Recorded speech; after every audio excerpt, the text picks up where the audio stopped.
Well, thank you again for doing this, guys. All right, well, this will be fun. I imagine that this has been a pretty demanding tour that you guys have been on, doing plenty of interviews, so let's keep it light. All right. I want to start with a round of catchphrase. But here's the thing. I mean, the movie's set in Jersey, so when you give the clues, you have to do it in the Jersey accent. Oh, all right. Oh, all right. All right? I can bring that back. All right, cool.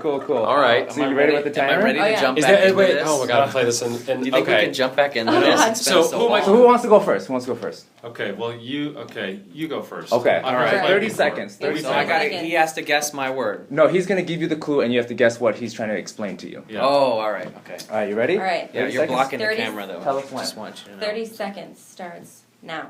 Desi Arnaz's wife. Oh, Lucy. What's her real name?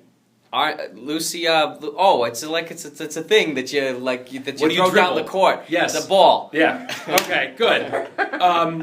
It's when you flip a coin and you have to choose one side or the other.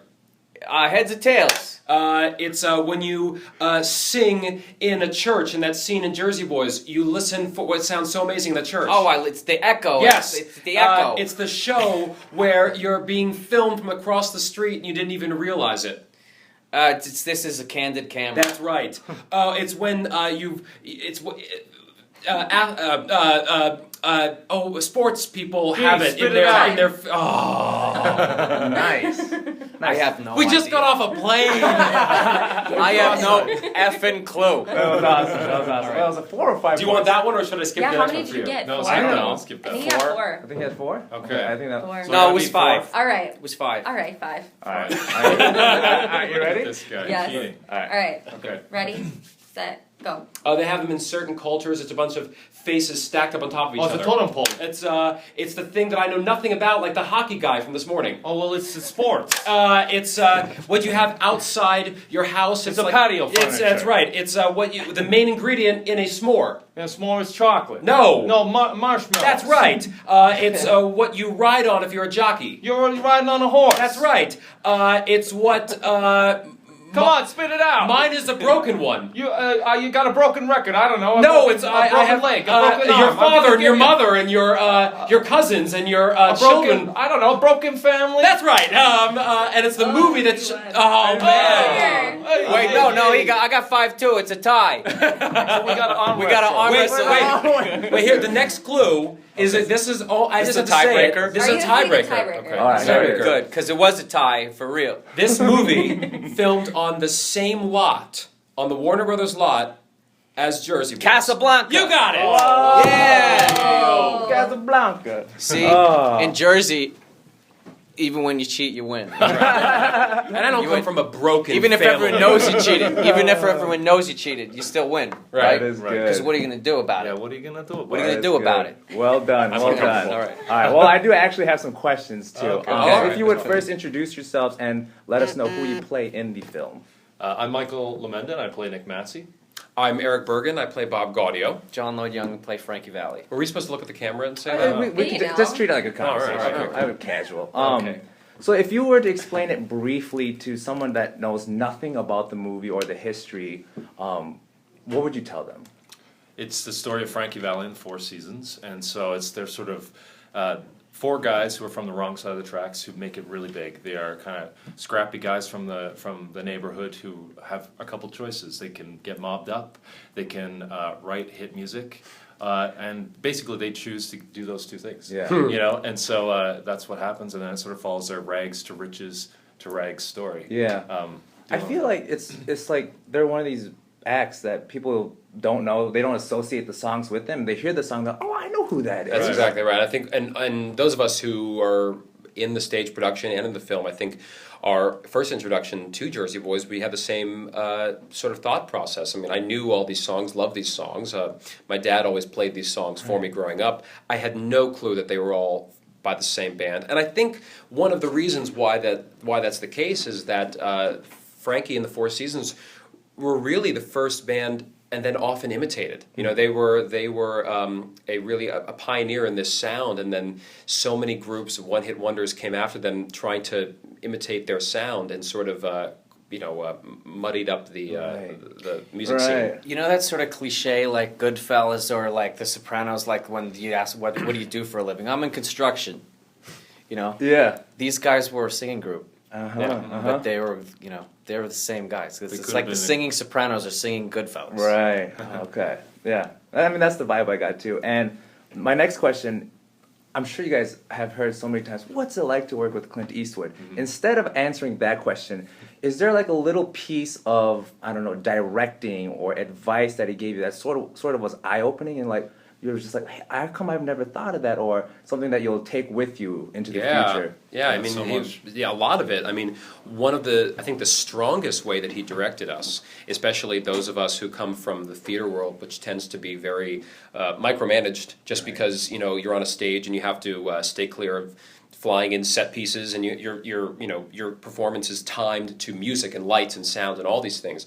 The strongest thing that he did for us was instilling us with confidence that our first instinct was okay, and oftentimes the right one. He really let us bring what we wanted to the table, and work from there. And I think that is not something that any of us were used to doing. So we had to up our game, and we had to trust that the work that when Mr. Eastwood says that was good, you have to trust that he meant that. Right. And what I love about him. Go ahead. Oh, sorry. No, go ahead. What I love about him is that he sort of was talking in an interview. He rather than talk about it, he just likes to do it. Mm-hmm. I mean, that's the kind of man he is. He doesn't like to sit around and just like hash it out. Same thing with directors too. He said in the past he sometimes resented directors who told him a lot about who his character was before he was really able to show them what he brought to the table. And so he just likes to, rather than sit around the table and talk about it, he just likes to get it done. One of the great things about the stage production that this was, that it was the origin of this idea, is that the characters, all four guys, have a section where they are narrating their section to the audience. And Jersey Boys on stage is this amazing experience where the audience is literally, they're eating out of your hand. You're telling them your story and they're on your side. Well, I mean, you get used to that kind of affection from an audience, and it's like intoxicating, and you get used to being liked. No matter what you're doing, even when you're doing something bad, you're liked. Like Frankie is cheating on his wife on the road, and then they get in a fight on stage, and she's like mad at him for cheating, and she has every right to be. But then he sings "My Eyes Adored You," and the audience loves him again, no matter what he did. So there was a point in the movie where I was having I needed to talk to Clint. Very rarely do you need to talk to Clint because you just do it. But I was like confused about something, and so he came to my trailer and we had a little talk. And here's the advice he gave me, and it wasn't like direct advice. He told me a story about there was an actor who told him a story when Clint was a younger actor about Laurence Olivier, the famous actor, that what he would do before he would go on stage for every performance was that he would imagine that the entire audience was against him, and he hated them. He hated the audience. And when the curtain would come up, the audience couldn't keep their eyes off him because they could feel this energy from him, and they didn't know what it was, and it was that he hated them. And so, We didn't take that approach. but I thought before we went into this scene, and it was this pivotal scene in the movie where the band is like really kind of deciding, are they going to break up or are they going to stay together? It's a very important scene. And I thought, why did Clint tell me this story? And I came up. The answer I came up with was he was giving me permission to not need the audience to like me, to do what I need to do in the scene, and not care if I was totally despicable. And that's something I wasn't used to from the stage. They love us on stage no matter what we do. And he said, "Go for it. Be willing to be unliked." Yeah, that's good advice. It's better because you guys come from a different arena, so he's just sort of removed like a level of hesitation, maybe. People think of him as the Dirty Harry, the guy who he's going to tell you what to do. But really, he just creates an environment where you can collaborate and bring anything that you want to the table. He was really keen on seeing what we as music theater guys brought and our history with the show to the table, which was liberating, really. Yeah. There's a stigma attached, I have found, in acting for theater actors that even that term, that means you are relegated to, living in New York and in a small apartment and doing your show on Broadway. And, Right. and Wearing that's black it. turtlenecks. Right, exactly. And 180-degree line. Yeah. exactly, Yeah. and that's just not right. And they always said, you move to Los Angeles, they hate theater actors, and I have not found that at all. I find it to be quite the opposite, and I also find that if Clint Eastwood says you're a great actor, then you sort of got to believe him, because you start to believe the stuff that is said about theater actors and film actors and blah blah blah. So when Clint says no, that's not true, I hope that other people besides just the actors themselves believe it. Yeah, that makes perfect sense. Although some of the best film actors that we can think of were, theater actors first and foremost. Dustin Hoffman was a theater actor, and so was Al Pacino. He won 2 Tony Awards before he was a famous film actor, and Meryl Streep was a theater actor, and so this kind of, I don't know if it's just maybe an East Coast West Coast rivalry, but when you think of the really searing, incredible film performances, they were given to you by theater actors. Ben Kingsley, a theater actor.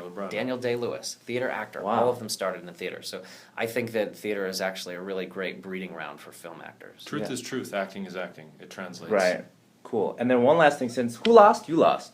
Yeah, Before we wrap this up. But I pretended I won, and in Jersey, pretending is what makes you win. A winner. The last thing I have then is a Christopher Walken impersonation. I have to. Yes, wait, you you are. gotta make me. Unless somebody else already has it in the bag. Because I feel like he has these mannerisms and he talks in a certain way. It's so distinct. Is that my penalty? John, that's not good. I know. I can't do it. I It's can't. actually the best. But I hope to Alright, be. do it. Yeah, you do it. You do This it. is then. Frankie, sing my mother's eyes for me.